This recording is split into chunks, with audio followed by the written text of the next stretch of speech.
ঠিক আছে।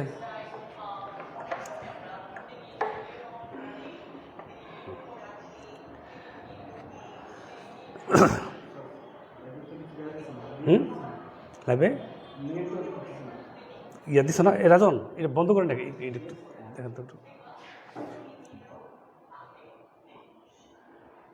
হ্যাঁ আসছে না।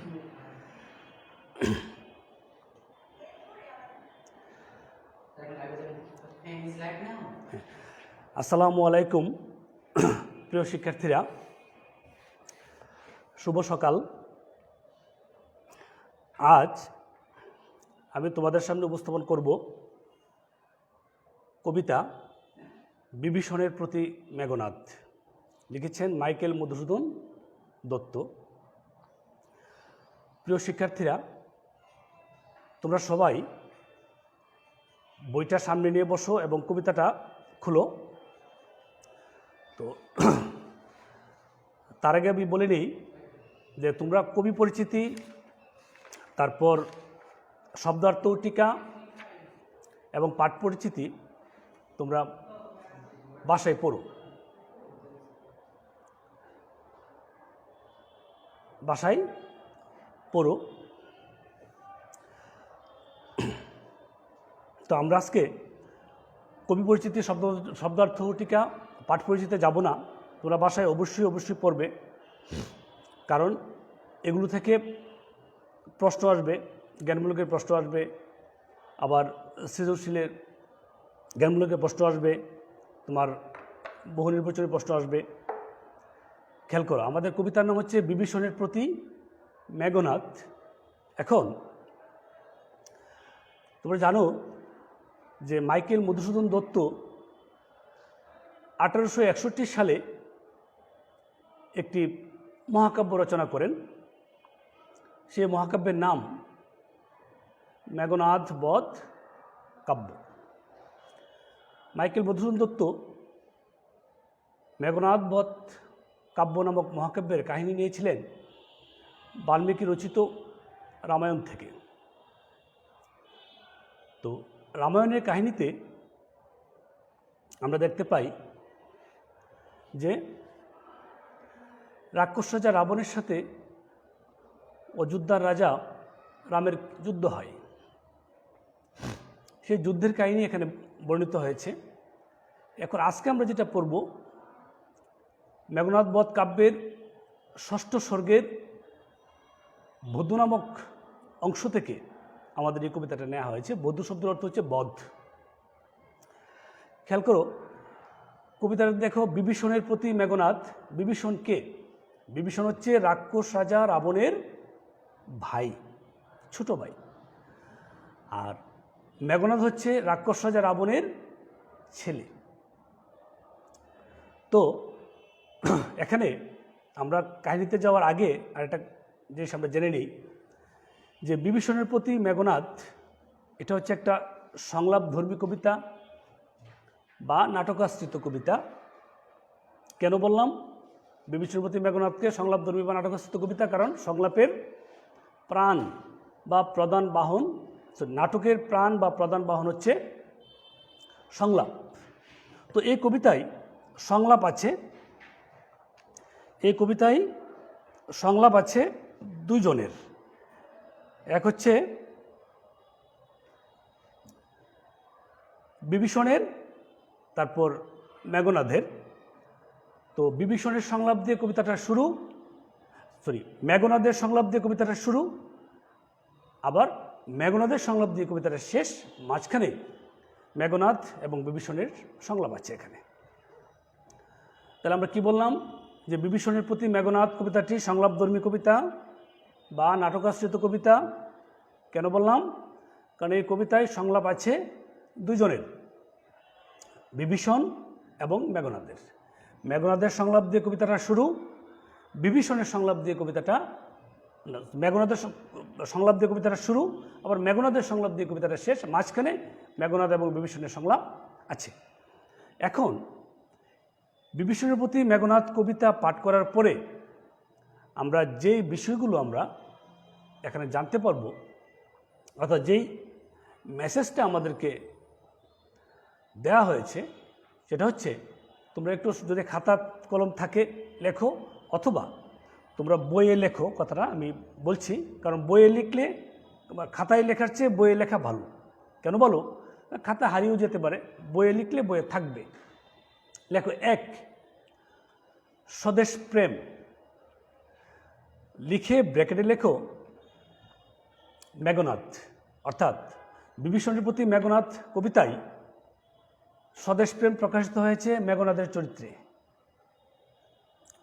2 বিশ্বাসঘাতকতা ও দেশদ্রোহিতা।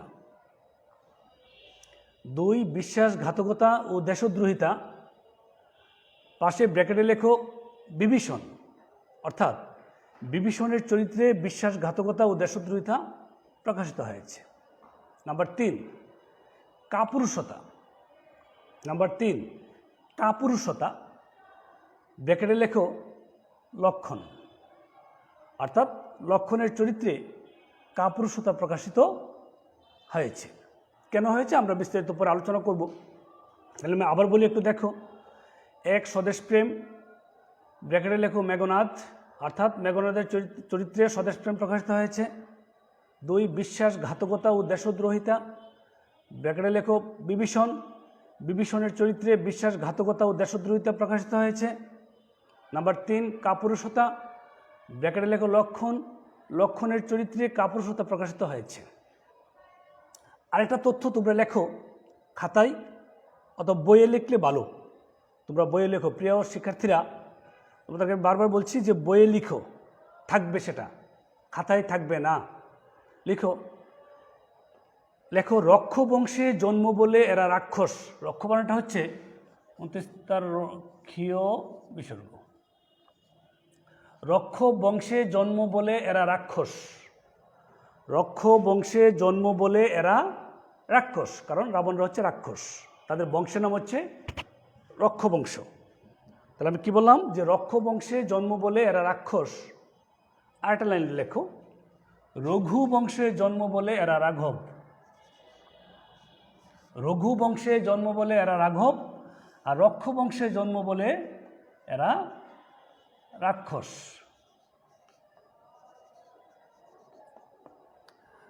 তাহলে খেয়াল করো, রঘু বংশে জন্ম বলে এরা রাঘব, আর রক্ষ বংশে জন্ম বলে এরা রাক্ষস। তাহলে রাবণরা হচ্ছে রাক্ষস আর রামরা হচ্ছে রঘু। খেয়াল করো, তাহলে রঘু প্লাস ও মিলে হলো রাঘব। তাহলে রক্ষ বংশের জন্ম বলে এরা রাক্ষস, আর রঘু বংশের জন্ম বলে এরা রাঘব। দেখো, আমরা এই তথ্যগুলো জানলাম। এখন যে আমি আবার বলি যে এই কবিতায় যে বিষয়গুলোর উপর কবিতাটার মধ্যে আমরা যে বিষয়গুলো পাবো সেটা হচ্ছে 1 স্বদেশ প্রেম, মেঘনাদের চরিত্রে স্বদেশ প্রেম প্রকাশিত হয়েছে। 2 বিশ্বাসঘাতকতা ও দেশদ্রোহিতা, বিভীষণের চরিত্রে বিশ্বাসঘাতকতা ও দেশদ্রোহিতা প্রকাশিত হয়েছে। 3 কাপুরুষতা, লক্ষণের চরিত্রে কাপুরুষতা প্রকাশিত হয়েছে। আর একটা কী তথ্য জানলাম? যে এই কবিতাটি সংলাপধর্মী বা নাটকাশ্রিত কবিতা, কারণ এখানে সংলাপ আছে 2 জনের, বিভীষণ এবং মেঘনাদ। মেঘনাদের সংলাপ দিয়ে কবিতাটা শুরু, মেঘনাদের সংলাপ দিয়ে কবিতাটা শেষ, মাঝখানে মেঘনাদ এবং বিভীষণের সংলাপ রয়েছে। আরেকটা তথ্য বললাম যে রক্ষ বংশে জন্ম বলে এরা রাঘব, রক্ষ বংশে জন্ম বলে এরা রাক্ষস। কারা? রাবণরা। আর রঘুবংশে জন্ম বলে এরা রাঘব, এরা কারা? রামরা, অযোধ্যার রাজা রাম। খেয়াল করো, কবিতার নাম হচ্ছে বিভীষণের প্রতি মেঘনাদ। মানে মেঘনাদ বিভীষণকে লক্ষ্য করে যে কথাগুলো বলেছে সেই কথাগুলো আমরা এখানে পড়ব।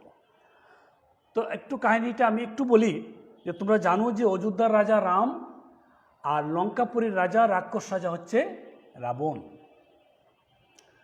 তো রাবণের বোনের নাম ছিল সুপর্ণখা।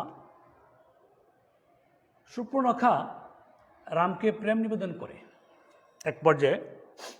তখন রামের ভাই লক্ষ্মণ সুপর্ণখাকে অপমান করে তার নাক কেটে দিয়েছে। তোমরা জানো যে বোনের অপমান ভাই সহ্য করে না। এই সুপর্ণখা তার অপমানের কথা, নাক কাটার কথা তার ভাই রাক্ষস রাজা রাবণকে বলল। তো রাবণ তো এই কথা শুনে, বোনের অপমানের কথা শুনে প্রতিশোধ নেওয়ার জন্য সে সুযোগ খুঁজছিল। এই সময় অযোধ্যা রাজা রাম ও তার ছোট ভাই লক্ষ্মণ সীতাকে বনের মধ্যে একা রেখে তারা হরিণ শিকার করার জন্য দূর বনে যায়। এই সুযোগে ছলে বলে কৌশলে রাক্ষস রাজা রাবণ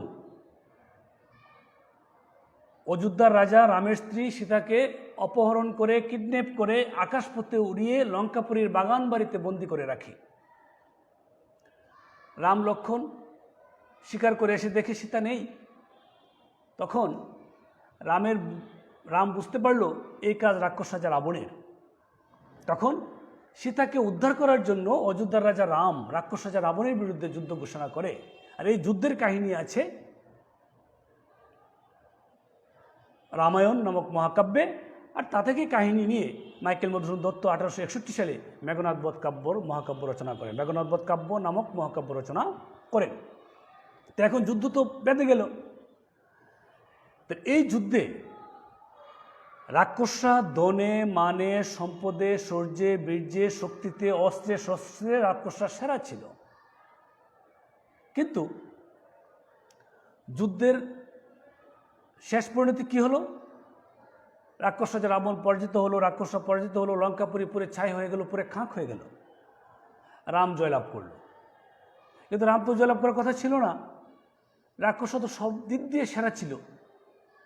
তাহলে রাক্ষসদের পরাজয়ের কারণ রাক্ষস রাজা রাবণের ভাই বিভীষণের বিশ্বাসঘাতকতা ও দেশদ্রোহিতা। বিভীষণ অযোধ্যা রাজা রামের পক্ষ অবলম্বন করেছে। বিভীষণ স্বপক্ষ ত্যাগকারী। বিভীষণ রামের ভক্ত হয়েছে। বিভীষণ রামের পক্ষ অবলম্বন করেছে, রামের সাথে হাত মিলিয়েছে। ফলে তার বিশ্বাসঘাতকতার কারণে লঙ্কাপুরে পুরে খাক হয়ে গেল, পুরে ছাই হয়ে গেল, রাক্ষসরা পরাজিত হলো এবং রাম জয়লাভ করল। তো এই বিভীষণ তো রাক্ষস রাজা রাবণের ভাই, আপন ভাই, ছোট ভাই। তো এই বিভীষণ আপন ভাই হয়ে ভাইয়ের বিরুদ্ধে, দেশের বিরুদ্ধে, মাতৃভূমির বিরুদ্ধে সে কী করেছে? কাজ করেছে। এই জন্যই তার চরিত্রে আমরা একটা মেসেজ দিয়েছিলাম, বিশ্বাসঘাতকতা ও দেশদ্রোহিতা বিভীষণের চরিত্রে প্রকাশিত হয়েছে।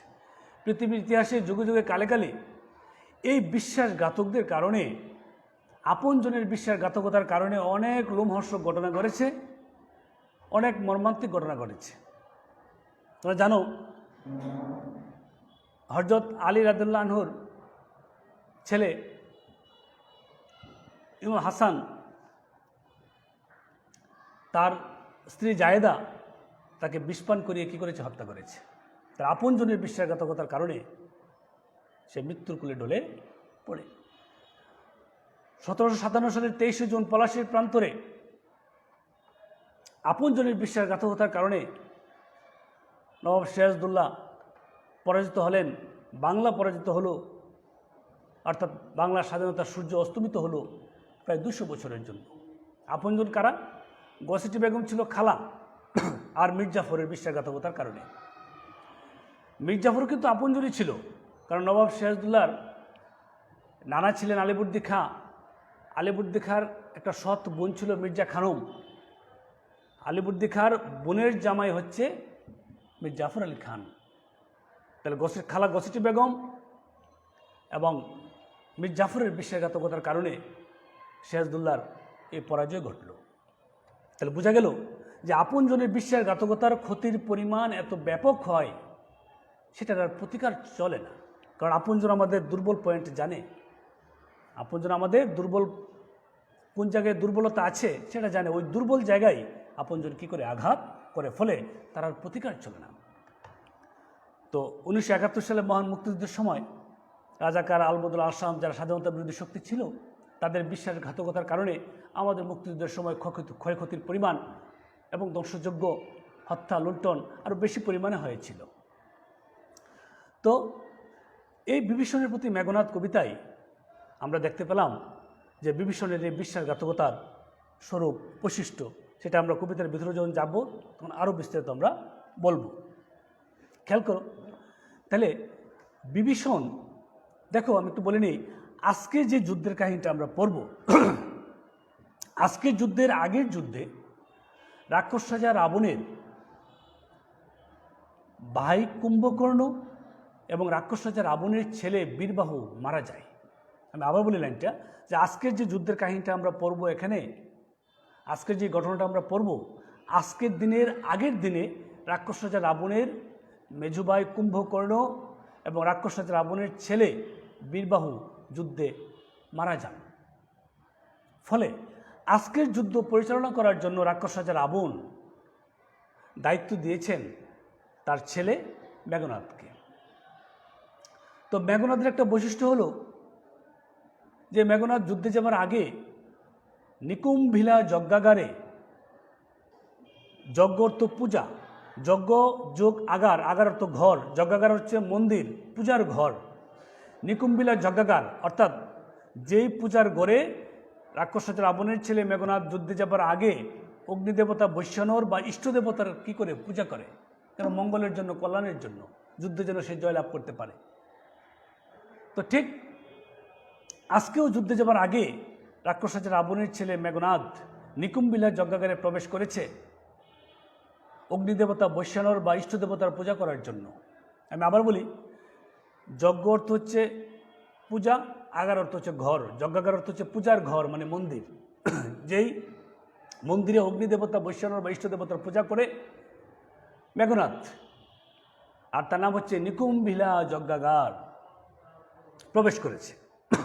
তো নিকুম্ভিলা যজ্ঞাগার যখন প্রবেশ করেছে পূজা করার জন্য, তখন রাক্ষস রাজা রাবণের ভাই বিভীষণ শত শত প্রহরীর চোখকে ফাঁকি দিয়ে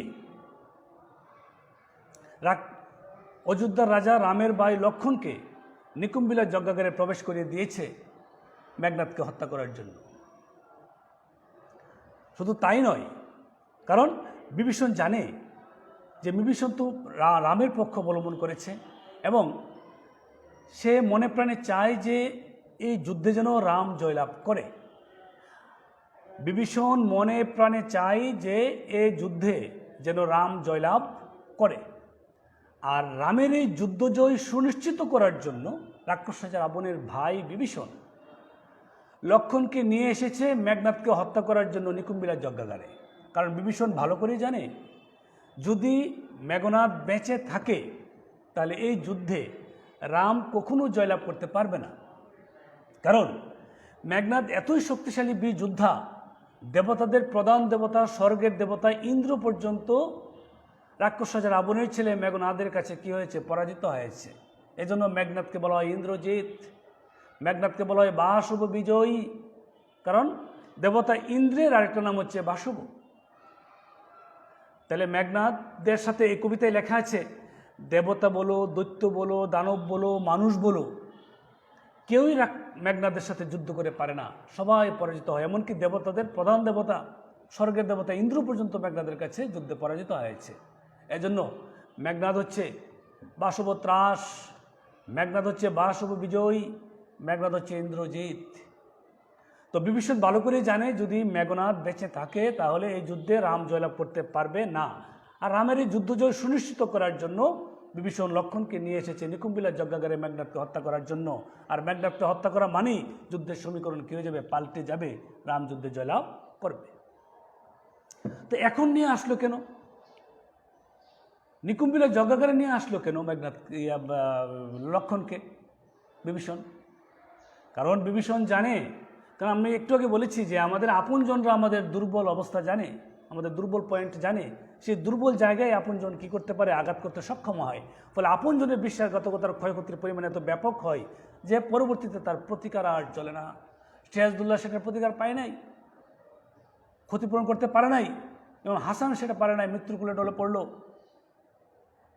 তাহলে বিভীষণ জানে যে নিকুম্ভিলা যজ্ঞাগারে যখন মেঘনাদ পূজা করতে যায়, যজ্ঞ করতে যায় অগ্নিদেবতা বৈশ্যানর বা ইষ্ট দেবতার, তখন মেঘনাদ নিরস্ত্র অবস্থায় থাকে।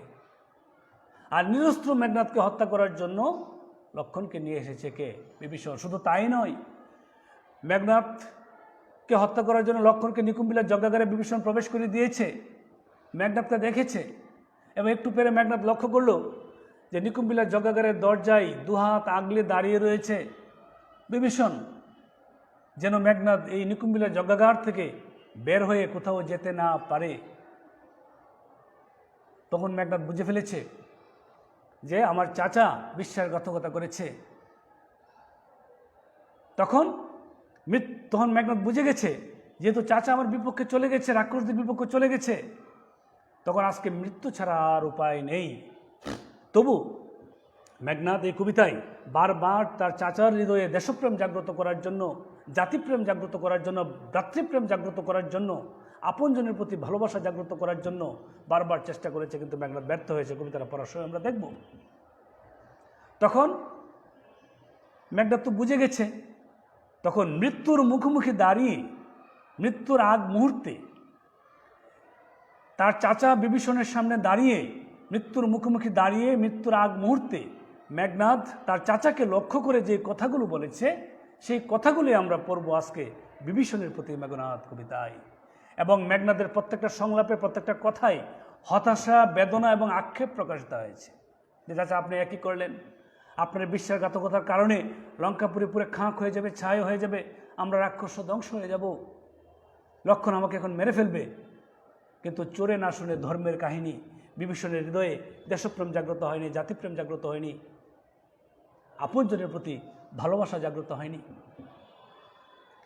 তাহলে আমরা কি বলবো যে মৃত্যুর মুখোমুখি দাঁড়িয়ে নিকুম্বিলার যজ্ঞাগারে মেঘনাদ তার চাচার সামনে দাঁড়িয়ে যে কথাগুলো বলেছে, সেই কথাগুলি আমরা আজকে বলবো বিভীষণের প্রতি মেঘনাদ, অর্থাৎ বিভীষণকে লক্ষ্য করে মেঘনাদ যে কথাগুলো বলেছে সেটাই আমরা পড়বো আজকে এই কবিতায়। এবং আবার বলছি, প্রত্যেকটা কথায় হতাশা, আক্ষেপ এবং বেদনা জড়ে পড়েছে, চাচা আপনি একই করলেন। তাইলে এখানে আমরা দেখতে পাচ্ছি যে আমরা ওইটা কবিতার লাইনের প্রসঙ্গে আমরা বলবো, আমরা কবিতার লাইনে চলে যাই। দেখো, আমরা একটু আগে বলেছি যে এটা সংলাপধর্মী কবিতা বা নাটকাশ্রিত কবিতা, কারণ সংলাপ আছে এখানে বিভীষণ এবং মেঘনাদের। বিভীষণ হচ্ছে, আমি আবার রিপিট করি, বিভীষণ হচ্ছে রাক্ষস রাবণের ভাই, যে বিশ্বাসঘাতক দেশদ্রোহী। মেঘনাদ হচ্ছে রাক্ষস রাবণের ছেলে। খেয়াল করো, এতক্ষণে অরিন্দম কহিলা বিষাদে, এতক্ষণে বলতে বিষাদ হচ্ছে বেদনার সঙ্গে, হতাশার সঙ্গে, আক্ষেপের সঙ্গে নিকুম্বিলার যজ্ঞাগারে। অরিন্দম কহিলা বিষাদে এটা কোনো সংলাপ না, জাস্ট সাধারণ বিবৃতি। সংলাপ শুরু হবে পরের লাইন থেকে। অরিন্দম, অরিন্দম হচ্ছে এখানে মেঘনাদ। মেঘনাদকে অরিন্দম বলো। তোমরা কিন্তু খাতার বইয়ের মধ্যে তোমরা একটু লিখো, হ্যাঁ, শব্দগুলোর অর্থ বা কাকে কোন শব্দ দিয়ে কাকে বোঝাচ্ছে একটু লেখার চেষ্টা করো, বইয়ে লিখো, খাতায় না, বইয়ে থাকবে। অরিন্দম হচ্ছে মেঘনাদ। মেঘনাদকে অরিন্দম বলা হয়েছে কেন? কারণ অরিকে দমন করে যে তাকে বলা হয় অরিন্দম।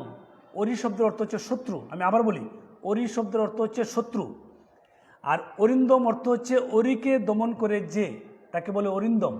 আর এখানে অরিন্দম বলতে বোঝানো হয়েছে মেঘনাদকে।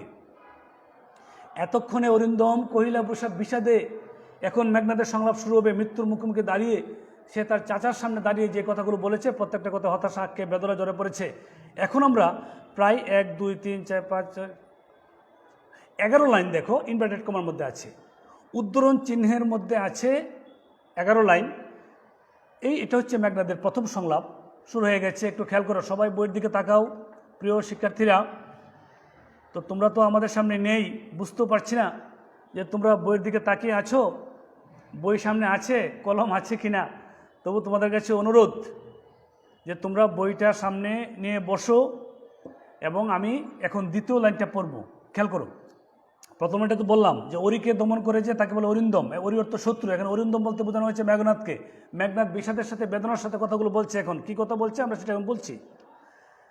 দেখো 11 লাইন, জানিনু কেমনে থেকে বঞ্জিব আহবে পর্যন্ত, ইনভার্টেড কমার মধ্যে আছে, উদ্ধরণ চিহ্নের মধ্যে আছে। এটা মেঘনাদের সংলাপ।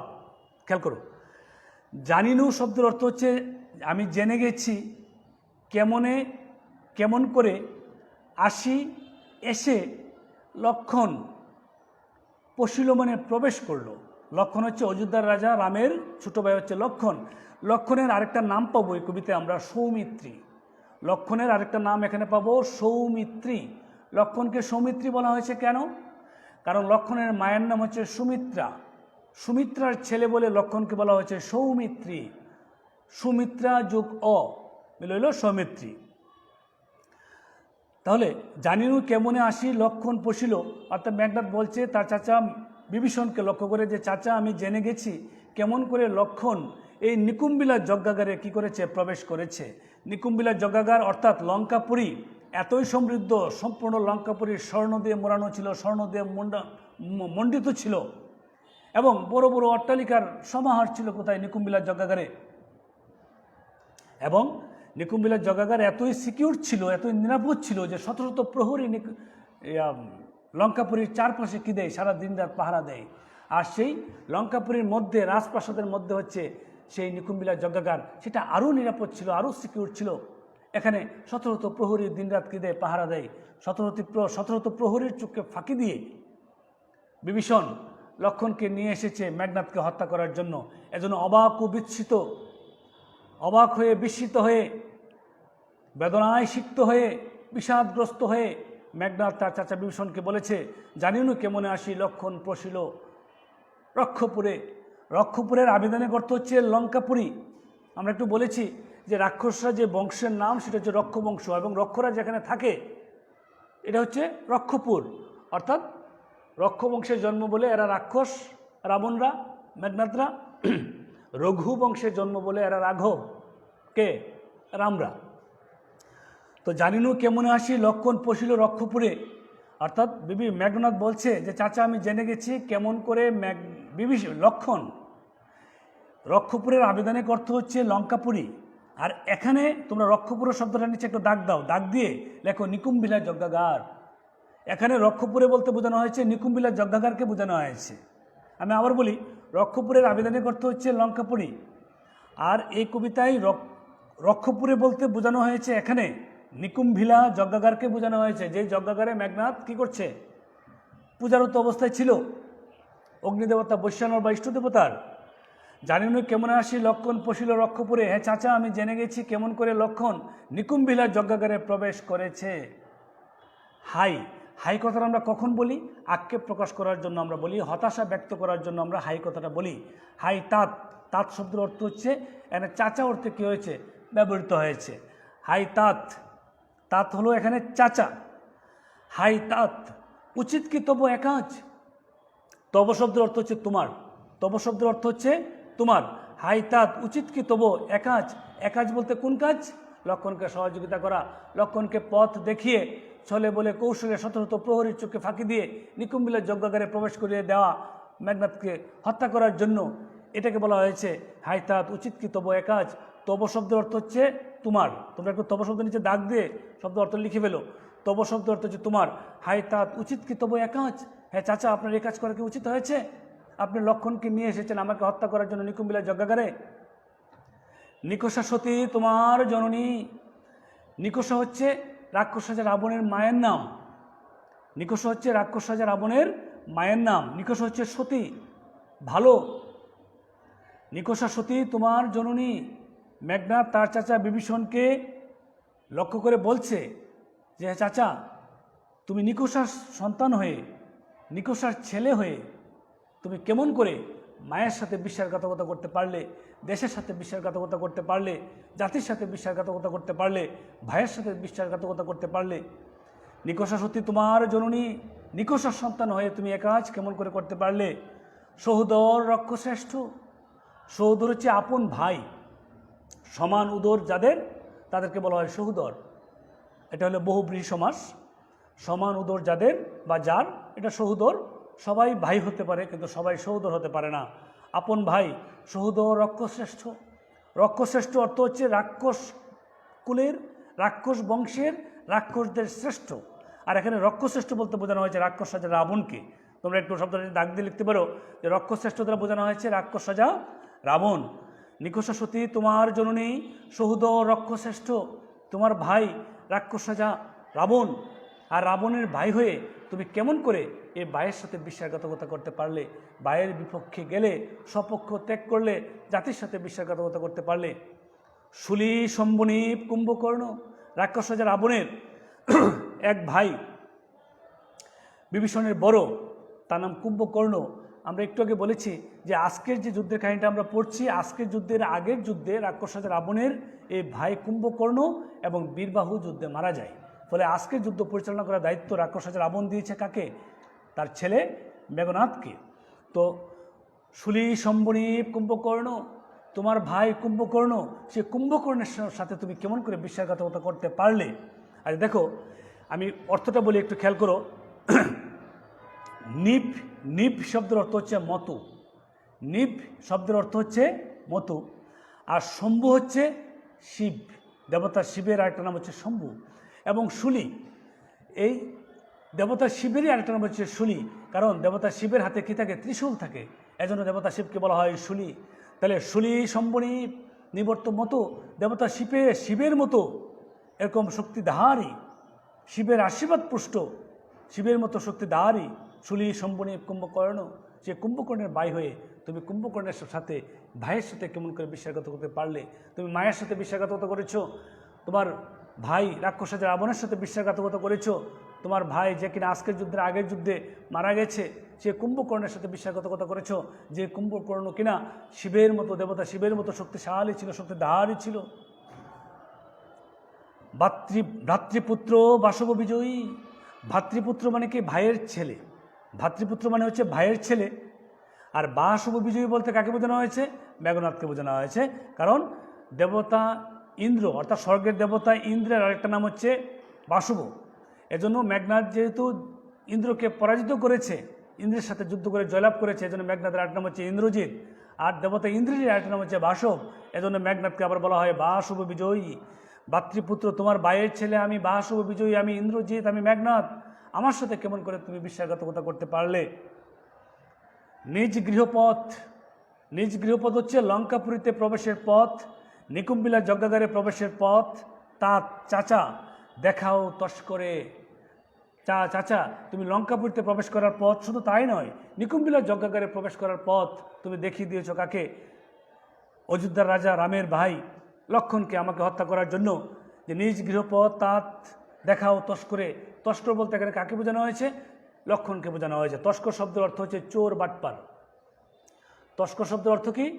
চোর, বাটপার, প্রতারক। এখানে মেঘনাদকে, লক্ষণকে চোর, বাটপার, প্রতারক বলে কি করা হয়েছে? আখ্যায়িত করা হয়েছে। যে লঙ্কাপুরীতে প্রবেশের পথ, শুধু তাই নয়, নিকুম্বিলা যজ্ঞাগারে প্রবেশের পথ তুমি কাকে দেখিয়েছ? লক্ষণের মতো তস্করকে, চোর, বাটপার, প্রতারককে তুমি দেখিয়েছ আমাকে হত্যা করার জন্য। তাহলে তার আগে আমি একটু বলে নিই যে তস্কর, লক্ষণ কিন্তু দেবতা, লক্ষণকে তস্কর, চোর, প্রতারক বলা হয়েছে। তার মানে হচ্ছে মাইকেল মধুসূদন দত্ত তার মেঘনাদবধ কাব্য নামক মহাকাব্যে তিনি কি করেছেন? বাল্মীকি রচিত রামায়ণের কাহিনীকে একটু পাল্টে দিয়েছেন। সেটা হলো, বাল্মীকি রচিত রামায়ণে রাম, লক্ষণ এরা হচ্ছে দেবতা, আর রাক্ষসরা হচ্ছে দৈত্য, দানব। কিন্তু মাইকেল মধুসূদন দত্ত তার মেঘনাদবধ কাব্যে তিনি কি করেছেন? রাক্ষসদেরকে মানবীয় চরিত্রের অধিকারী বলে আখ্যায়িত করেছেন, দেশপ্রেমিক বলে আখ্যায়িত করেছেন, মানবিক বলে আখ্যায়িত করেছেন। আর রাম, লক্ষণ, রাঘবদেরকে তিনি খারাপ হিসেবে আখ্যায়িত করেছেন, পরদেশ লুণ্ঠনকারী হিসেবে আখ্যায়িত করেছেন। কেন কাজটা করলেন? কারণ এটা ওই সময় যখন তিনি মহাকাব্য রচনা করেন, তখন বিভিন্ন প্রতিক্রিয়া সৃষ্টি হয়েছিল। তখন মাইকেল মধুসূদন নিজেই বলেছেন যে কোনো কারো ধর্মীয় অনুভূতিতে আঘাত দেওয়ার জন্য আমি এই ধর্মের কাহিনীটাকে কী করিনি? পাল্টাই নি। আসলে মাইকেল মধুসূদন বলতে চেয়েছেন যে লক্ষ লক্ষ কোটি কোটি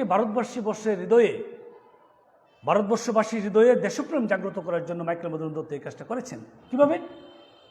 মাইকেল মধুসূদন দত্ত বলতে চেয়েছেন যে রাম, লক্ষণদের মাধ্যমে তিনি ফুটিয়ে তুলেছেন পরদেশ লুণ্ঠনকারী ইংরেজদেরকে, ফুটিয়ে তুলেছেন যারা ভারতবর্ষে কী করেছেন?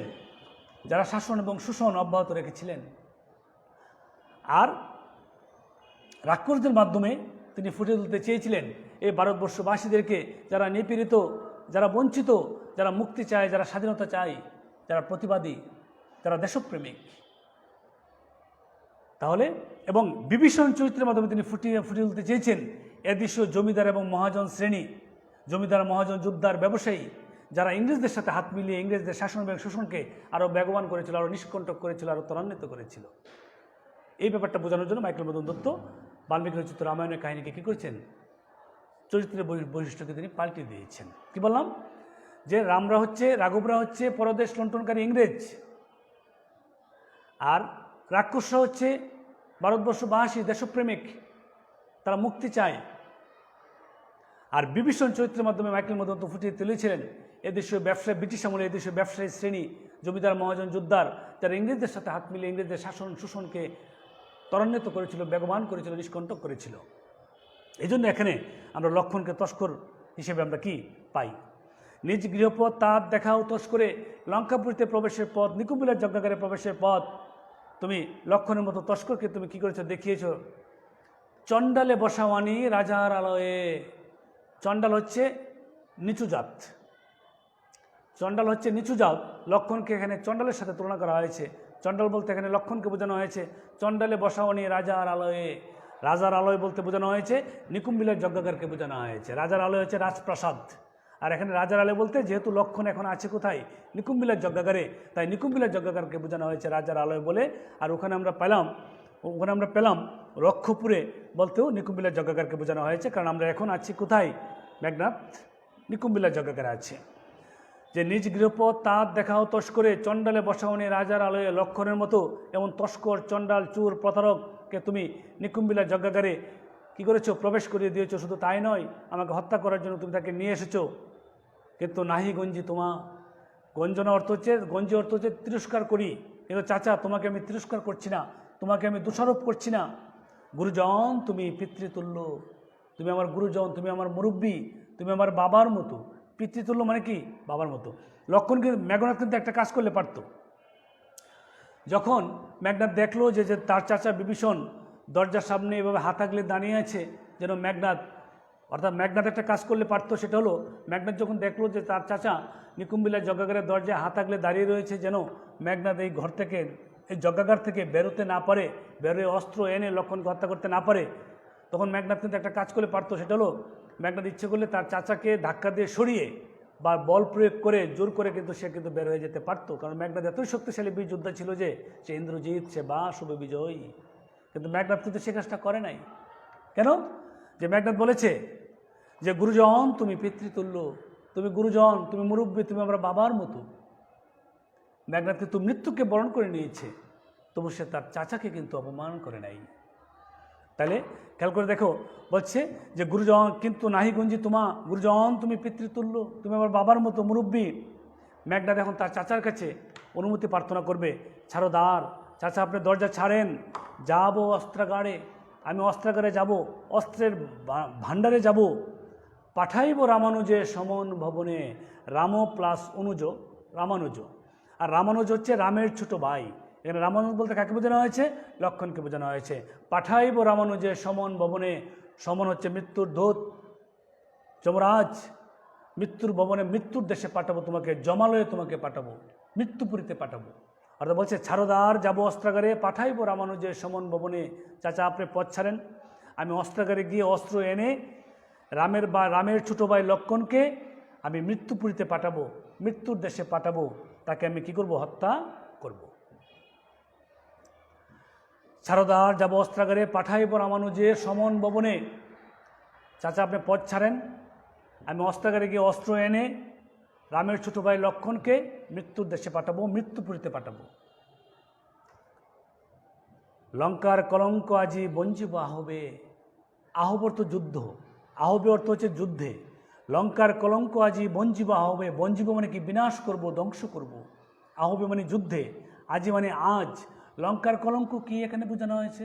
অর্থাৎ লঙ্কার কলঙ্ক হচ্ছে যে লক্ষণ।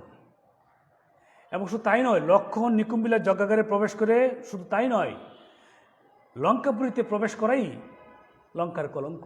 কারণ এই রাক্ষসদের দৃষ্টিতে যে রাঘবরা হচ্ছে নিকৃষ্ট, চারাল, চণ্ডাল, তস্কর, প্রতারক। তাই বলছে যে লঙ্কার কলঙ্ক আজি বঞ্জিব আহবে, অর্থাৎ লক্ষণকে আমি যুদ্ধ দ্বারা কী করব? বিনাশ করব, বিনষ্ট করব। কারণ লঙ্কাপুরীতে শুধু তাই নয়, নিকুম্বিলার যজ্ঞাগারে লক্ষণ প্রবেশ করে লঙ্কাপুরীকে কলঙ্কিত করেছে, নিকুম্বিলার যজ্ঞাগারকে কলঙ্কিত করেছে, অর্থাৎ রাক্ষসকুলকে কলঙ্কিত করেছে। সেই কলঙ্ক রেখা আমি কি দেবো, মুছে দেব। কাকে হত্যা করে? লক্ষণকে হত্যা করে। কারণ লক্ষণের নিকুম্বিলার জগাগারে প্রবেশ করা অর্থাৎ লঙ্কাপুরীতে প্রবেশ করেই হচ্ছে লঙ্কার জন্য কলঙ্কজনক। কারণ রাক্ষসদের কাছে রাঘবরা হচ্ছে তস্কর, চণ্ডাল, প্রতারক, বিশ্বাসঘাতক। এজন্য মেঘনাদ বলছে লঙ্কার কলঙ্ক আজি বঞ্জিবা হবে। চাচা আপনি পথ ছাড়েন, আমি অস্ত্রাগারে গিয়ে অস্ত্র এনে আমি লক্ষণকে মৃত্যুর দেশে পাঠাবো, লক্ষণকে আমি জমালয়ে পাঠাবো। তারপরে পৃষ্ঠ উল্টাও। এখন যে যার সংলাপটা আমরা পড়বো সেটা হচ্ছে বিভীষণের সংলাপ। উত্তরীলা বিভীষণ, অর্থাৎ বিভীষণ এখানে কি করছে? উত্তর দিচ্ছে। বিভীষণ এখন উত্তর দিচ্ছে। বিভীষণ কি কথা বলছে শোনো মেঘনাদকে লক্ষ্য করে। এটা শুরু হয়েছে বৃথায়ের সাধনা থেকে রক্ষিত অনুরোধ পর্যন্ত। খেয়াল করো তোমরা, বইয়ের দিকে তাকাও। বৃথায়ের সাধনা থেকে রক্ষিত অনুরোধ পর্যন্ত এখানে কার সংলাপ? বিভীষণের সংলাপ। উত্তরীলা বিভীষণ। বিভীষণ এখন বলছে মেঘনাদকে লক্ষ্য করে, বৃথায় সাধনা ধীমান। ধীমান অর্থ হচ্ছে বুদ্ধিমান। হে বুদ্ধিমান বালক, হে মেধাবী বালক, বৃথায় সাধনা ধীমান, তোমার এ সাধনা ব্যর্থ হবে। তাহলে এ সাধনা বলতে কোন সাধনা বোঝানো হয়েছে? এ কিন্তু সর্বনাম, প্রণাউন। এ সাধনা বলতে কোন সাধনা বোঝানো হয়েছে? মেঘনাদ নিকুম্বিলা জগাগার থেকে বেরিয়ে অস্ত্রাগারে গিয়ে অস্ত্র এনে লক্ষণকে হত্যা করার যে অভিলাষ ব্যক্ত করেছে সেটাকে বলা হয়েছে এ সাধনা। অর্থাৎ বিভীষণ মেঘনাদকে বলছে যে হে ধীমান, হে বুদ্ধিমান বালক, হে মাধাবী বালক, তোমার এ সাধনা ব্যর্থ হবে। কোন সাধনা? অস্ত্রাগারে গিয়ে নিকুম্বিলা জগাগার থেকে বের হয়ে অস্ত্রাগারে গিয়ে অস্ত্র এনে লক্ষণকে হত্যা করার সাধনা তোমার কী হবে? ব্যর্থ হবে। তুমি লক্ষণকে হত্যা করতে পারবে না, বরং লক্ষণে আজকে তোমাকে নিরস্ত্র অবস্থায় কী করবে? হত্যা করবে। এবং শেষে কিন্তু তাই হয়েছিল। রাঘব দাস আমি, কেন রাঘব দাস আমি? রাঘব হচ্ছে এনে রামকে বোঝানো হয়েছে। কারণ রঘুবংশের জন্ম বলে এরা রাঘব। অযোধ্যার রাজা হচ্ছে রাম, রামদেরকে রাঘব বলা হয়। এনে রাঘব বলতে রামকে বোঝানো হয়েছে। রাঘব দাস আমি, অর্থাৎ আমি রাঘবের দাস, আমি রামের দাস, আমি রামের ভক্ত, আমি রামের সাথে হাত মিলিয়েছি, আমি রামের পক্ষ অবলম্বন করেছি। আমি মনে প্রাণে চাই এই যুদ্ধে যেন রাম কি করে জয়লাভ করে। রাঘব দাস আমি, রাঘব দাস আমি, কি প্রকারে তাহার বিপক্ষ কাজ করিব? তাহার বলতে কার? রামের। আমি কেমন করে রামের বিপক্ষে কাজ করব? তোমাকে যদি আমি পথ ছেড়ে দেই, তুমি অস্ত্রাগারে গিয়ে অস্ত্র এনে লক্ষণকে হত্যা করবে, তাহলে এই কাজটা রামের বিপক্ষে কাজ করা হবে। তো আমি থাকতে রামের বিপক্ষে কোনো কাজ হয় এমন কাজ আমি করতে পারি না, এমন অনুমতি আমি দিতে পারি না। কারণ আমি তো মনে প্রাণে চাই এই যুদ্ধে যেন রাম জয়লাভ করে। কি প্রকারে তাহার বিপক্ষ কাজ করিব? তাহার বলতে কার? রামের। রক্ষিত অনুরোধ, রক্ষিত অনুরোধ কার অনুরোধ? তোমার অনুরোধ। তোমার বলতে কার? মেঘনাদের। আর তোমার অনুরোধ রক্ষা করতে গিয়ে আমি রামের বিপক্ষে কাজ করতে পারবো না, কারণ আমি রামের ভক্ত, আমি রামের দাস, রামের পক্ষ অবলম্বন করেছি। তাহলে মেঘনাদ তার চাচাকে কি অনুরোধ করেছিল? ওইটা, ছাড়দার যাব অস্ত্রাগারে, পাঠাইব রামানুজে সমন ভবনে। যে চাচা আপনি পথ ছাড়েন, আমি অস্ত্রাগারে গিয়ে অস্ত্র এনে লক্ষণকে আমি মৃত্যুর দেশে পাঠাবো, মৃত্যুপুরীতে পাঠাবো, জমালয়ে পাঠাবো। এজন্য বিভীষণ বলছে বৃথায় সাধনা দিমান, রাঘব দাস আমি, কি প্রকারে তাহার বিপক্ষ কাজ করিব? রক্ষিত অনুরোধ, তোমার অনুরোধ রক্ষা করতে গিয়ে। তাহলে বিভীষণ কি করে নাই? পথ ছাড়ে নাই। উত্তরীলা কাতরে রাবণী, এ কথাটা কারো সংলাপ না, জাস্ট বিবৃতি। উত্তরীলা উত্তর করলো, কাতরে মানে বিষাদের সাথে, বেদনার সাথে, হতাশার সাথে, আক্ষেপের সাথে। রাবণী বলতে এখানে মেঘনাদকে বোঝানো হয়েছে। কারণ আমরা জানি রাবণ যুগ অ হচ্ছে প্রত্যয়, রাবণ যুগ অ রাবণী, অর্থাৎ অপত্য অর্থে অপ্রত্যয় এখানে কী করা যুক্ত করা হয়েছে। অর্থাৎ রাবণী হচ্ছে রাবণের ছেলে রাবণী, অর্থাৎ মেঘনাদকে বোঝানো হয়েছে। উত্তরীলা কাতরে রাবণী, অর্থাৎ বিষাদের সাথে, হতাশার সাথে, আক্ষেপের সাথে, বেদনার সাথে মেঘনাদ কী করছে? উত্তর দিচ্ছে। এখন যে মেঘনাদের সংলাপ আমরা পড়ব সেটা হচ্ছে হে পিতৃব্য থেকে, হে পিতৃব্য থেকে আমরা পড়ব সহিচ কেমনে, ওই পৃষ্ঠা 235 পৃষ্ঠাতে দেখো, হে পিতৃব্য থেকে সহিচ কেমনে পর্যন্ত মেঘনাদের সংলাপ, অনেকগুলো লাইন, একটু খেয়াল করো। মেঘনাদের সংলাপ কিন্তু শুরু হয়ে গেছে। হ্যাঁ পিতৃব্য, হ্যাঁ পিতৃব্য হচ্ছে সম্বোধনবাচক পদ। আমরা জানি যে সম্বোধনবাচক পদের পরে কি বসে? কমা বসে। হ্যাঁ পিতৃব্য, মেঘনাদ তার চাচাকে, বিভীষণকে, পিতৃব্য অর্থ হচ্ছে কি? চাচা। পিতৃব্য অর্থ কি? চাচা। হ্যাঁ পিতৃব্য, হ্যাঁ চাচা, হে পিতৃব্য বিভীষণ, হে চাচা বিভীষণ, তব অর্থ তোমার, তব বাক্যে ইচ্ছি মরিবারে, তব বাক্যে ইচ্ছি মরিবারে, অর্থাৎ তোমার কথা শুনে আমার মরে যেতে ইচ্ছে করছে, তোমার কথা শুনে আমার মরে যেতে ইচ্ছে করছে। যে তব বাক্যে, তব অর্থ তোমার, তব বাক্যে তোমার কথায় ইচ্ছে মরিবারে, অর্থাৎ তোমার কথা শুনে আমার মরে যেতে ইচ্ছে করছে। কোন কথা শুনে মরে যেতে ইচ্ছে করছে মেঘনাদের? বিভীষণের কোন সংলাপ শুনে? রাঘব দাস আমি কি প্রকারে তাহার বিপক্ষ কাজ করিব। তাহলে বলছে মেঘনাদ, হ্যাঁ পিতৃব্য, হ্যাঁ চাচা বিভীষণ, তব বাক্যে ইচ্ছে মরিবারে, তোমার কথায় আমার মরে যেতে ইচ্ছা করছে। তাহলে বিভীষণের কোন কথায় মেঘনাদের মরে যেতে ইচ্ছে করছে? উপরে আছে দেখো, রাঘব দাস আমি কি প্রকারে তাহার বিপক্ষ কাজ করিব, রক্ষিতে অনুরোধ। অর্থাৎ মেন কথাটা এটা, রাঘব দাস আমি রামের ভক্ত, আমি রামের শিষ্যত্ব বরণ করেছি, রামের পক্ষ অবলম্বন করেছি, রামের সাথে হাত মিলিয়েছি, আমি মনে প্রাণে চাই রাম এই যুদ্ধে জয়লাভ করুক। এজন্য মেঘনাদ বলছে তার চাচাকে লক্ষ্য করে, হ্যাঁ পিতৃব্য, তব বাক্যে ইচ্ছে মরিবারে, তোমার কথা শুনে আমার মরে যেতে ইচ্ছে করছে। রাঘবের দাস তুমি, তুমি রামের দাস, রামের ভক্ত, কেমনে মুখে আনিলে কথা, তোমার এই মুখ দিয়ে তুমি কেমন করে কথা আনলে? কারণ তুমি নিকষার ছেলে, রাক্ষস রাজা রাবণের ভাই, রক্ষ বংশে তোমার জন্ম, তুমি রাক্ষস কুম্ভকর্ণের ভাই, তুমি ইন্দ্রজিৎ বা শুভবিজয়ী মেঘনাদের চাচা হয়ে তুমি কেমন করে বললে যে তুমি রাঘবের দাস? কারণ ধনে মানে সম্পদের শৌর্যে বীর্যে সাহসে শক্তিতে সম্মানে রাক্ষসরা ছিল কি সেরা। এজন্য বিস্মিত এবং অবাক হয়ে মেঘনাদ তার চাচাকে বলছে, কেমনে মুখে আনিলে একথা, তোমার এই মুখ দিয়ে তুমি একথা কেমন করে আনলে? তাঁত চাচা কহতা দাসেরে, তুমি আমাকে বলো। আমরা জানি যে বিনয় প্রকাশে উত্তম পুরুষের এক বচনে অদম, বান্দা, সেবক, দাস এই কথাগুলো ব্যবহার করা হয়।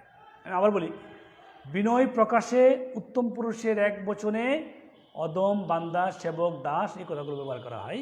মেঘনাদ নিজেকে এখানে দাস বলেছে, কি প্রকাশ করার জন্য? বিনয় প্রকাশ করার জন্য। তার চাচা কহতা দাসেরে, চাচা আপনি আমাকে বলেন। এখন মেঘনাদ তার চাচা বিভীষণের হৃদয়ে দেশপ্রেম, জাতিপ্রেম, ভাতৃপ্রেম জাগ্রত করার জন্য, আপনজনের প্রতি ভালোবাসা, প্রেম জাগ্রত করার জন্য, সর্বোপরি দেশপ্রেম জাগ্রত করার জন্য মেঘনাদ তার চাচার সামনে তিনটি উপমা কী করবেন? উপস্থাপন করবেন। তিনটি উদাহরণ কী করবেন? উপস্থাপন করবেন। আর তিনটি উপমায় আমরা কী করব? দেখার চেষ্টা করব। খেয়াল করো, তারপর কি বললো যে কহতা দাসের, তাহলে মেঘনাদ তার চাচা বিভীষণের হৃদয়ে দেশপ্রেম জাগ্রত করার জন্য এখানে তিনটি উপমা কী করবে? ব্যবহার করবে। তিনটি উপমার আমরা একটা বলছি। এক নম্বরটা হচ্ছে স্থাপিলা বিদুরে থেকে ধুলাই পর্যন্ত একটা উপমা। আরেকটা হচ্ছে স্বচ্ছ সরোবরে থেকে শৈবাল দলের ধাম পর্যন্ত। আরেকটা হচ্ছে মৃগেন্দ্র কেশরী থেকে মিত্র ভাবে পর্যন্ত। তিনটা উপমায় আমরা পড়ব। দেখো, মেঘনাদ তার চাচার হৃদয়ে দেশপ্রেম জাগ্রত করার জন্য, জাতিপ্রেম জাগ্রত করার জন্য তিনটা উপমা ব্যবহার করছে, যে রাক্ষসরা সেরা নাকি রাঘবরা সেরা। এই কথা বোঝানোর জন্য মেঘনাদের তিনটা উপমা কী করছে? ব্যবহার করছে। এক নম্বর উপমা হচ্ছে স্থাপিলা বিদুরে থেকে গড়াগড়ি, যান গড়াগড়ি ধুলাই পর্যন্ত। মেঘনাদ তার চাচাকে বলছে, স্থাপিলা বিদুরে বিধি স্থানর ললাটে।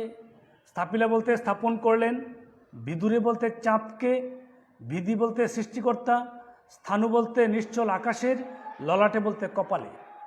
অর্থাৎ সৃষ্টিকর্তা আকাশের নিশ্চল আকাশের কপালে চাঁদকে স্থির অচঞ্চল করে স্থাপন করেছেন। আমি আবার বলি, খেয়াল করো, স্থাপিলা বিদুরে বিধি স্থানুর ললাটে।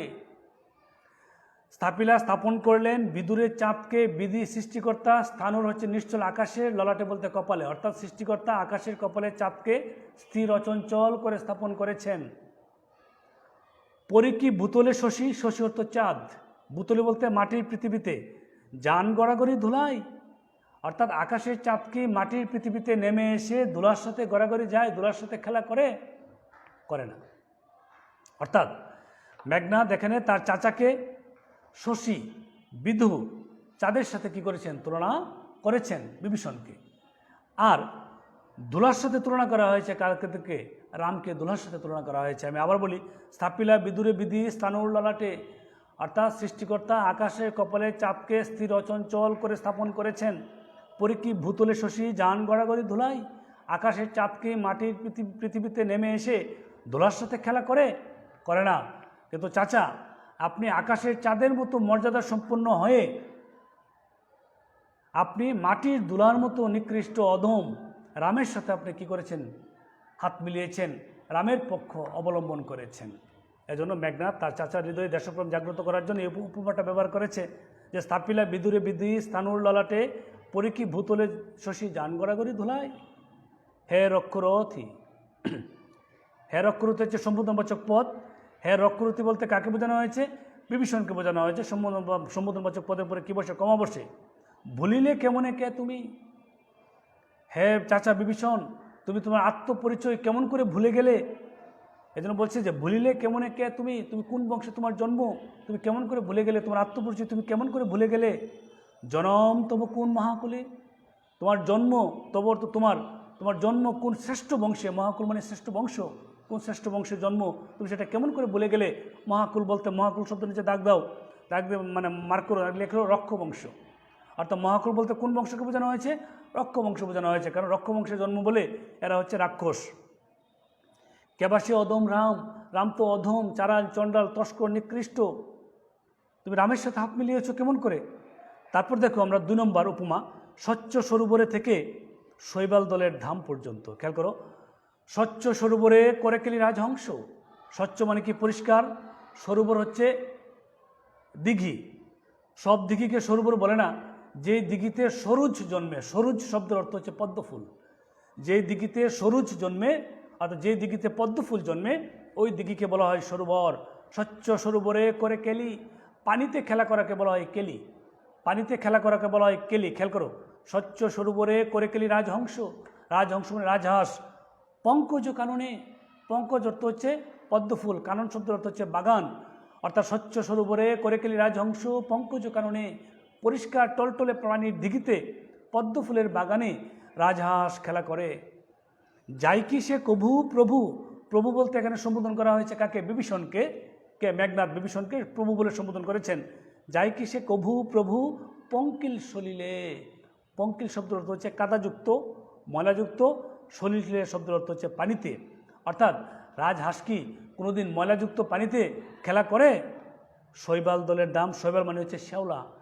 এবং আমরা জানি পর্বতের সাথে বহুবচনবোধক শব্দ বসে পর্বতমালা, পর্বতমালা। তেমনি শৈবালের সাথে বহুবচনবোধক শব্দ বসে কি? শৈবাল দল। আর ধাম মানে হচ্ছে স্থান। ধাম বলতে স্থান। যে যাই কি সে কবু প্রভু পঙ্কিল সলিলে, সলিল শব্দের অর্থ হচ্ছে পানি। পঙ্কিল অর্থ ময়লাযুক্ত, কাদাযুক্ত।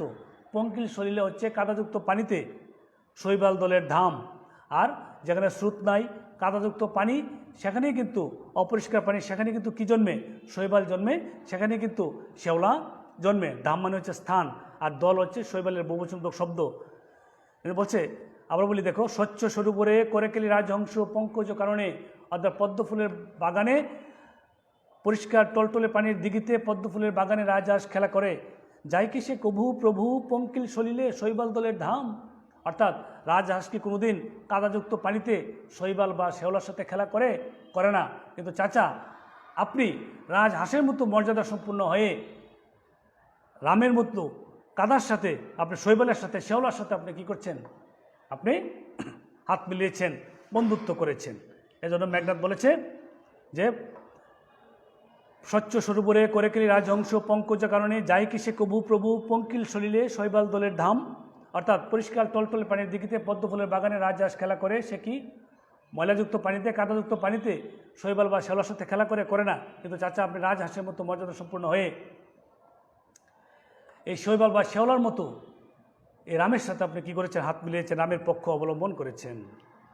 এখন হচ্ছে নাম্বার 3 হচ্ছে মৃগেন্দ্র কেশরী। মৃগেন্দ্র শব্দের অর্থ হচ্ছে কে? হরিণ। মৃগেন্দ্র শব্দের কথা হচ্ছে সিংহ। কেশরী শব্দের অর্থ হচ্ছে সিংহ। সিংহকে মৃগেন্দ্র বলা হয় কেন? কারণ হরিণ শিকার করতে সিংহ কি উস্তাদ, এক্সপার্ট, দক্ষ। অর্থাৎ শিকারের ক্ষেত্রে সে দক্ষ। মৃগ অর্থ হরিণ, আবার মৃগে অর্থ হচ্ছে শিকার। মৃগেন্দ্র কেশরী, মৃগেন্দ্রও সিংহ, কেশরীও সিংহ। তার গাড়ে কেশর থাকে। মৃগেন্দ্র কেশরী কবে হে বীর কেশরী, হ্যাঁ বীরকেশরী বলতে কাকে বোঝানো হয়েছে? বিভীষণকে সম্বোধন করে বলা হয়েছে হ্যাঁ বীরকেশরী। সম্ভাষে, সম্ভাষে বলতে আহ্বান করে ডাকে। শৃগালে বলতে শিয়ালকে। মিত্র পাবে মানে বন্ধু পাবে। বলতেছে যে মৃগেন্দ্র কেশরী সিংহ কবে, হ্যাঁ বীরকেশরী, হ্যাঁ চাচা মেঘনা, হ্যাঁ চাচা বিভীষণ। সম্ভাষে আহ্বান করে ডাকে, শৃগালে শিয়ালকে, মিত্র পাবে মানে কি বন্ধু পাবে। অর্থাৎ বনের রাজা পশু, পশুরাজ সিংহ কি কখনো এই শিয়ালকে বন্ধু মনে করে, বন্ধু ভেবে আহ্বান করে ডাকে, সম্বোধন করে? অর্থাৎ বনের রাজা সিংহ, পশুর রাজা সিংহ কি কোনোদিন শিয়ালের সাথে বন্ধুত্ব করে? অর্থাৎ শিয়ালকে বন্ধু মনে করে সে ডাক দেয়, শিয়ালকে সম্ভাষণ করে শিয়ালের সাথে চলে? চলে না, বন্ধু মনে করে না, বন্ধু বানায় না। কিন্তু চাচা, আপনি বনের রাজা সিংহের মতো মর্যাদা সম্পূর্ণ হয়ে আপনি শিয়ালের মতো নিকৃষ্ট এই রামের সাথে আপনি কি করেছেন? রামের পক্ষ অবলম্বন করেছেন, রামের সাথে হাত মিলিয়েছেন, রামের শিষ্যত্ব বরণ করে নিয়েছেন, রামের দাস হয়েছেন। তাহলে এই তিনটা উপমা মেঘনাথ তার চাচাকে লক্ষ্য করে বলেছে কেন? তার চাচার হৃদয়ে দেশপ্রেম, জাতিপ্রেম কী করার জন্য? দেশপ্রেম, জাতিপ্রেম জাগ্রত করার জন্য। কিন্তু বিভীষণের হৃদয়ে কিন্তু সেই জাতিপ্রেম, দেশপ্রেম জাগ্রত হয়নি। আচ্ছা, অজ্ঞ দাস, মেঘনাথ নিজেকে বিনয় প্রকাশের জন্য দাস হিসেবে বলেছে অজ্ঞ দাস। হ্যাঁ চাচা, আমি অজ্ঞ, বিজ্ঞ তবু তুমি, তুমি বিজ্ঞ, তুমি জ্ঞানীগুণী, তুমি মুরব্বী। অবিদিত নয় কিছু তোমার চরণে। অর্থাৎ তোমার কাছে কোনো কিছুই অজানা নয়, তুমি সবই জানো। অবিদিত নয় মানে কি? অজানা নয়। আমি আবার বলি, অজ্ঞ দাস, মেঘনাথ নিজেকে অজ্ঞ দাস বলেছে। আর বিজ্ঞতম তুমি, তুমি বলতে এখানে বিভীষণকে বোঝানো হয়েছে যে তুমি বিজ্ঞ, তুমি মুরব্বী। বিজ্ঞতম তুমি, অবিদিত নয়, অজানা নয় কিছু, কোনো কিছু তোমার চরণে। চরণে বলতে কাছে, চরণের আবেদন করতে হচ্ছে পা, কিন্তু এখানে চরণে বলতে বোঝানো হয়েছে কাছে অর্থে কী করা হয়েছে? ব্যবহার করা হয়েছে। অর্থাৎ এটা একটা তোমার প্রিপোজিশনের মতো ব্যবহার করা হয়েছে, অনুসর্গের মতো। অজ্ঞ দাস, বিজ্ঞতম তুমি, অবিদিত নয় কিছু তোমার চরণে। চাচা, তোমার কাছে কোনো কিছু অজানা নয়, তুমি সব জানো, তুমি বিজ্ঞতম।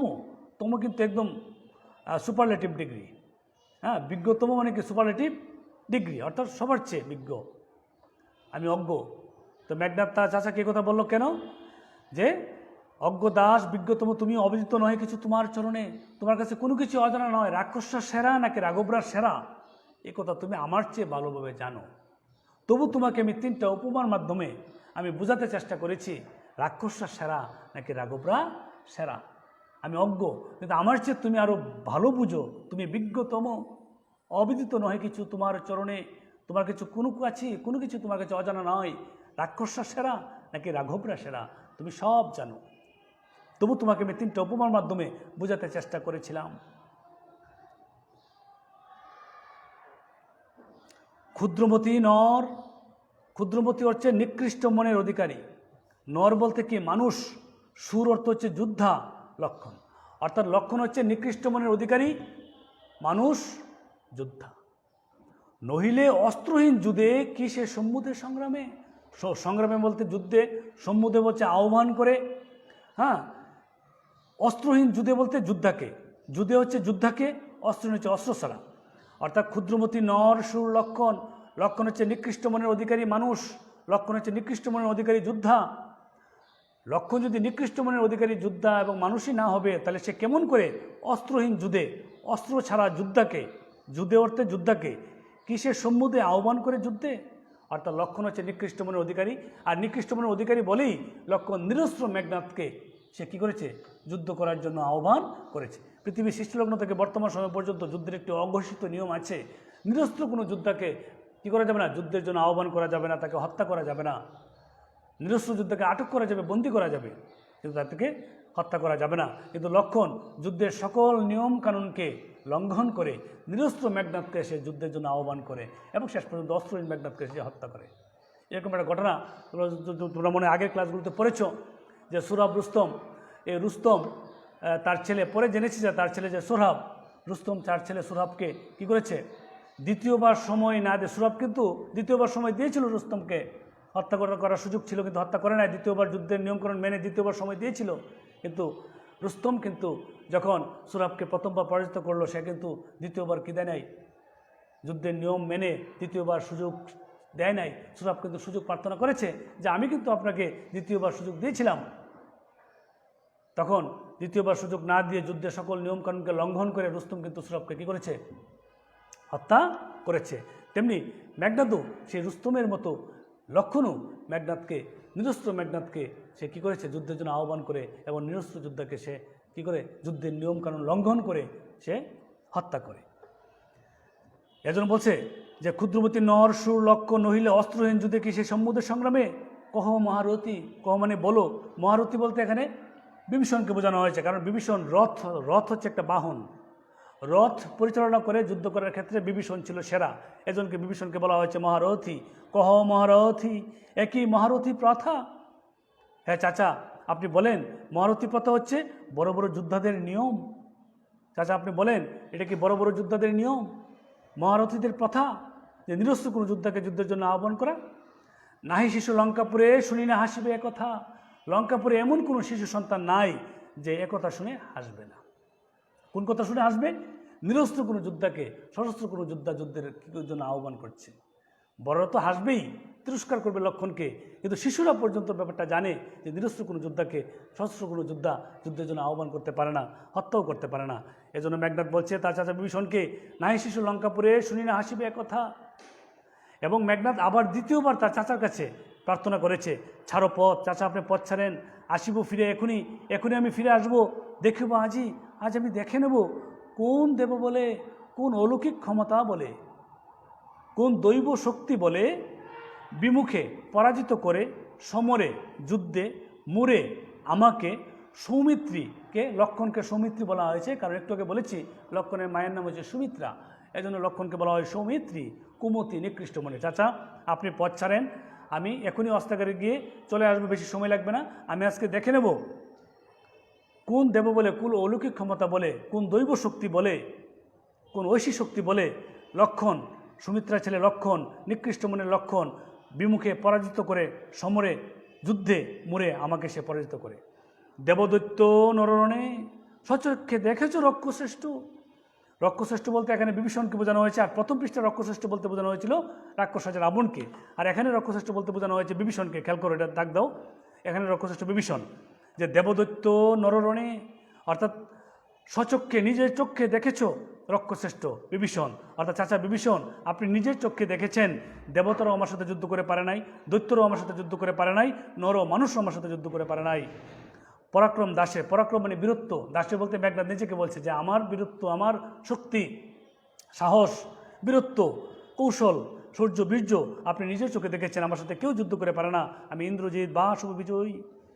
কি দেখি ডরিবে এ দাস, হেন দুর্বল মানবে। হেন মানে কি এরকম দুর্বল মানব বলতে লক্ষণকে বোঝানো হয়েছে। কি দেখি ডরিবে, কি দেখে আমি ভয় পাবো, এ দাস হচ্ছে মেঘনাদ নিজেকে বলছে যে আমি কি দেখে, হেন দুর্বল, হেন মানে এরকম দুর্বল মানবে, অর্থাৎ লক্ষণের মতো এরকম দুর্বল মানুষকে আমি কি দেখে ভয় পাবো।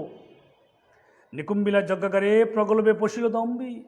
নিকুম্বিলা যজ্ঞাগারে, যেই যজ্ঞাগারে পূজা ঘরে এই লক্ষণ অগ্নিদেবতা, বৈষ্ণব বা ইষ্টদেবতার পূজারত অবস্থায় আছে, নিকুম্বিলা যজ্ঞাগারে প্রগলবে মানে কি নির্ভীক চিত্তে, প্রগলবে মানে নির্ভীক চিত্তে ভয়হীন হৃদয়ে পশিল প্রবেশ করলো দম্বি। দম্বি হচ্ছে দম্ভ করে যে, অহংকার করে যে, আর এখানে দম্বি বলতে লক্ষণকে বোঝানো হয়েছে যে লক্ষণের কত বড় অডাসিটি, লক্ষণের কত বড় দুঃসাহস, লক্ষণের কত বড় অহংকার, লক্ষণের কত বড় সাহস, সে নিকুম্বিলার যজ্ঞাগারে প্রবেশ করেছে আমি ইন্দ্রজিৎ, আমি বা শুভ বিজয়ী মেঘনাদকে হত্যা করার জন্য। দম্বি বলতে এখানে লক্ষণকে বোঝানো হয়েছে। আর প্রগলবে হচ্ছে নির্ভীক চিত্তে বয়হীন হৃদয়ে পশ্চিমে প্রবেশ করলো যজ্ঞাগারে, নিকুম্বিলার যজ্ঞাগারে। লক্ষণের কত বড় সাহস, সে নিকুম্বিলার যজ্ঞাগারে অস্ত্রসহ প্রবেশ করেছে আমাকে হত্যা করার জন্য, আমি ইন্দ্রজিৎ, আমি বা শুভ বিজয়ী। আজ্ঞা করো দাসে, চাচা আপনি আমাকে আদেশ করেন শাস্তি নরাদমে, লক্ষণের মতো নদমকে আমি কি দেই, শাস্তি দিই। তব জন্মপুরে তাঁত পদার্পণ করে বনবাসী।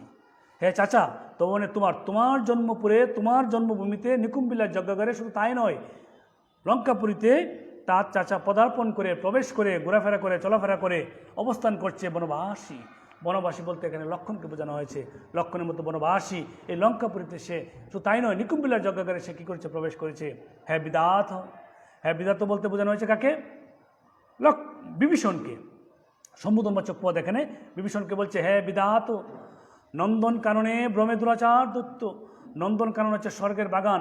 এই নিকুম্বিলা যজ্ঞাগার অর্থাৎ লঙ্কাপুরীকে নন্দন কানন স্বর্গের বাগানের সাথে মেঘনাথকে তুলনা করে বলছে যে নন্দন কাননে ভ্রমে ঘোরাফেরা করে ভ্রমণ করে দুরাচার দত্ত। দুরাচার দত্ত হচ্ছে লক্ষণকে বোঝানো হয়েছে। অর্থাৎ লক্ষণের মতো দুরাচার দত্ত নিকুম্বিলা যজ্ঞাগার অর্থাৎ লঙ্কাপুরীর মতো স্বর্গের বাগানের মতো পবিত্র এবং সুন্দর নিকুম্বিলা যজ্ঞাগারে লঙ্কাপুরীতে দুরাচার দৈত্য লক্ষণ প্রবেশ করছে, ঘোরাফেরা করছে। আরেকটা উদাহরণ দিয়েছে লঙ্কাপুরীর নিকুম্বিলা যজ্ঞাগারকে বোঝানোর জন্য। প্রফুল্ল কমলের শব্দের অর্থ হচ্ছে প্রস্ফুটিত পদ্মফুল। আর প্রস্ফুটিত পদ্মফুলের সাথে নন্দন কাননের সাথে তুলনা করা হয়েছে নিকুম্বিলা যজ্ঞাগারকে। প্রফুল্ল কমলে কীটবাস। কীট বলতে এখানে লক্ষণকে বোঝানো হয়েছে। পোকা যেমন ফুলের মধ্যে প্রবেশ করে ফুলের পাপড়ি নষ্ট করে দেয়, ফুলকে নষ্ট করে দেয়, ফুলকে ধ্বংস করে দেয়, তেমনি নিকুম্বিলা প্রফুল্ল কমল অর্থাৎ নিকুম্বিলা যজ্ঞাগারে প্রবেশ করেছে লক্ষণ কীট। কাকে ধ্বংস করার জন্য? মেঘনাথকে ধ্বংস করার জন্য, হত্যা করার জন্য। তা চাচা আপনি বলেন সহিব কেমনে হেন অপমান আমি, এরকম অপমান আমি কেমন করে সহ্য করব? ভাতৃপুত্র তবু তোমার বাইরের ছেলে আমি মেঘনাথ, তুমিও হে রক্ষমণি। হে রক্ষমণি বলতে সম্বোধন করা হয়েছে কাকে? বিভীষণকে। তুমিও হে রক্ষমণি সহিছ কেমনে, হে চাচা বিভীষণ তুমি কেমন করে এই অপমান কি করছো, সহ্য করছো? তাহলে আমরা আবার বলি এটা কি বলছে? হ্যাঁ বিদাত বলতে সম্বোধন করা হয়েছে বিভীষণকে। নন্দন কানন হচ্ছে নিকুম্বিলার যজ্ঞাগার, আবেদন করতে হচ্ছে স্বর্গের বাগান। ভ্রমে দুরাচার দৈত্য অর্থাৎ স্বর্গের বাগানের মতো পবিত্র এবং সুন্দর নিকুম্বিলার যজ্ঞাগারে প্রবেশ করেছে, ঘোরাফেরা করছে দুরাচার দৈত্য লক্ষণ। প্রফুল্ল কমল প্রস্ফুটিত পদ্মফুল নিকুম্বিলার যজ্ঞাগারকে বোঝানো হয়েছে। কীটবাস, কীট হচ্ছে এখানে লক্ষণকে বোঝানো হয়েছে। কীট যেমন ফুলের মধ্যে প্রবেশ করে ফুলটাকে ধ্বংস করে দেয়, নষ্ট করে দেয়, তেমনি নিকুম্বিলার যজ্ঞাগার নামক প্রফুল্ল কমলে প্রবেশ করেছে লক্ষণ মেঘনাথকে হত্যা করার জন্য। তা চাচা আপনি বলেন সহিছ কেমনে হেন অপমান আমি, সহিব কেমনে হেন মানে এরকম অপমান আমি, এরকম অপমান আমি কেমন করে সহ্য করি? চাচা আপনি বলেন ভাতৃপুত্র তবু তোমার বাইরের ছেলে আমি, তুমিও হে রক্ষমণি। হে রক্ষমণি বলতে এখানে বিভীষণকে বোঝানো হয়েছে। তুমিও হে রক্ষমণি সহিছ কেমনে, হ্যাঁ চাচা বিভীষণ তুমিও কেমন করে সহ্য করছো? তাহলে আমরা প্রিয় শিক্ষার্থীরা, তো তোমরা আবার কবিতাটা পড়বে, বাকি অংশটা আমরা পরবর্তী ক্লাসে আলোচনা করব। এবং তোমাদেরকে বারবার বলি যে কবি পরিচিতি, শব্দার্থ টিকা, পাঠ পরিচিতি অবশ্যই পড়বে। এবং যতটুকু পর্যন্ত আজকে আমি পড়িয়েছি ততটুকু পর্যন্ত তোমরা বাসায় একটু পড়ার চেষ্টা করবে। তাহলে আজকের মতো আমার ক্লাস এখানেই শেষ করছি। সবাই ভালো থেকো, সুস্থ থেকো। আল্লাহ হাফেজ।